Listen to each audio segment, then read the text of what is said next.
വിശുദ്ധ യോഹന്നാന്റെ സുവിശേഷം 12-ാം അധ്യായം 1 മുതൽ 11 വരെയുള്ള തിരുവചനങ്ങൾ. തൈലാഭിഷേകം.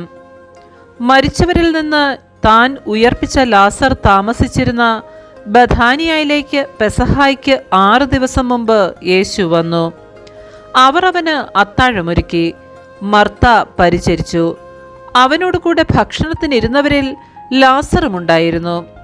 മറിയം വിലയേറിയതും ശുദ്ധവുമായ ഒരു കുപ്പി നാർദിൻ സുഗന്ധതൈലമെടുത്ത് യേശുവിൻ്റെ പാദങ്ങളിൽ പൂശുകയും തൻ്റെ തലമുടി കൊണ്ട് അവൻ്റെ പാദങ്ങൾ തുടയ്ക്കുകയും ചെയ്തു. തൈലത്തിൻ്റെ പരിമളം കൊണ്ട് വീട് നിറഞ്ഞു. അവൻ്റെ ശിഷ്യന്മാരിൽ ഒരുവനും അവനെ ഒറ്റിക്കൊടുക്കാനിരിക്കുന്നവനുമായ യൂദാസ്കറിയോത്ത പറഞ്ഞു, എന്തുകൊണ്ട് ഈ തൈലം 300 ദനാറയ്ക്ക് വിറ്റ് ദരിദ്രർക്ക് കൊടുത്തില്ല? അവൻ ഇത് പറഞ്ഞത് അവന് ദരിദ്രരോട് പരിഗണന ഉണ്ടായിരുന്നത് കൊണ്ടല്ല, പ്രത്യുത അവനൊരു കള്ളനായിരുന്നത് കൊണ്ടും പണസഞ്ചി അവൻ്റെ കയ്യിലായിരുന്നത് കൊണ്ടും അതിൽ വീഴുന്നതിൽ നിന്ന് അവൻ എടുത്തിരുന്നത് കൊണ്ടുമാണ്. യേശു പറഞ്ഞു, അവളെ തടയേണ്ട. എൻ്റെ ശവസംസ്കാര ദിനത്തിനായി ഇത് ചെയ്തുവെന്ന് അവൾ കരുതിക്കൊള്ളട്ടെ. ദരിദ്രർ എപ്പോഴും നിങ്ങളോട് കൂടെയുണ്ട്, ഞാനെപ്പോഴും നിങ്ങളുടെ കൂടെ ഉണ്ടായിരിക്കുകയില്ല.